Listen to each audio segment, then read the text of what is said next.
আমি এই মুহূর্তে অবস্থান করছি গাজীপুর জেলার কালিয়াকৈর উপজেলার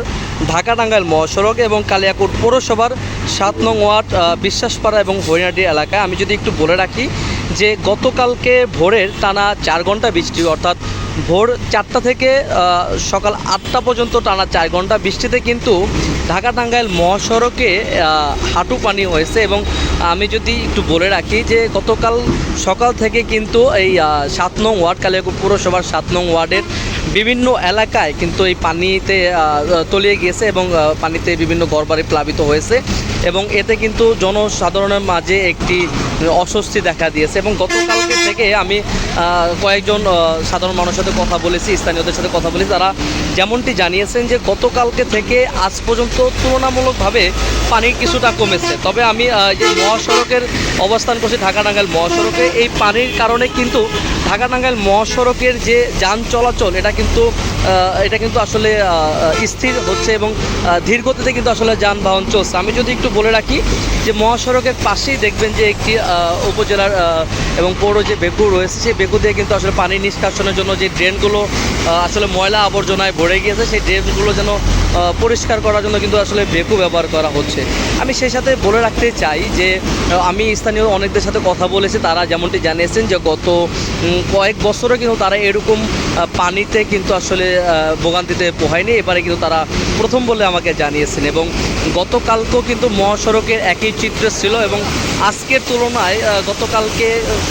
গতকালকের তুলনায় আজকে কিন্তু মহাসড়কের পানি খানিকটা কমেছে এবং ইতিমধ্যে উপজেলা প্রশাসন থেকে কিন্তু আশ্বাস দিয়েছে যে খুব দ্রুত এই পানি কমে যাবে এবং তারা কিন্তু গতকালকে থেকেই কিন্তু পানি নিষ্কাশনের কাজ কিন্তু তারা অব্যাহত রেখেছে এবং তারা কিন্তু দিন রাত কিন্তু এই পরিশ্রম করে যাচ্ছে যেন দ্রুত এই পানি কমিয়ে জনমানুষের মধ্যে স্বস্তি আনতে পারে। এবং আমি সেই সাথে যদি আরেকটু বলে রাখি যে এই কালিয়াকৈর উপজেলা কিন্তু একটি শিল্প কারখানা এবং এখানে কিন্তু অনেক শিল্প কারখানা রয়েছে, কয়েক লক্ষাধিক শ্রমিক কিন্তু এই শিল্প কারখানায় তারা জীবিকা নির্বাহ করে। আমি কয়েকটি ফ্যাক্টরিতে কথা বলেছি, তারা কিন্তু ইতিমধ্যে এই পানির কারণে, এই প্রাকৃতিক দুর্যোগের কারণে কিন্তু তারা আসলে তাদের শিল্প কারখানা বন্ধ রেখেছে, যাদের বাড়িতে আসলে অনেকে পানি উঠেছে তাদের বাড়ি তলিয়ে গেছে এবং এই কারণে কিন্তু আসলে মানবিক দৃষ্টিকোণ থেকে কিন্তু তারা শিল্প কারখানাগুলো বন্ধ রেখেছে।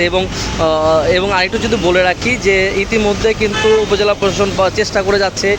ড্রেনগুলো পরিষ্কার রাখার জন্য, ড্রেনগুলোর মুখ দ্রুত খুলে দিয়ে যেন আসলে এই পানিটা দ্রুত নিষ্কাশন করা যায় সেই ব্যাপারে চেষ্টা করছে। আমি কয়েকজন স্থানীয়দের সাথে কথা বলেছি, তারা জানিয়েছেন যে আসলে কালকে থেকে তারা এক পর্যায়ে অনাহারেই ভুগছেন, শুকনো কিছু খেয়ে কিন্তু তারা আসলে জীবিকা নির্বাহ করছেন, কারণ তাদের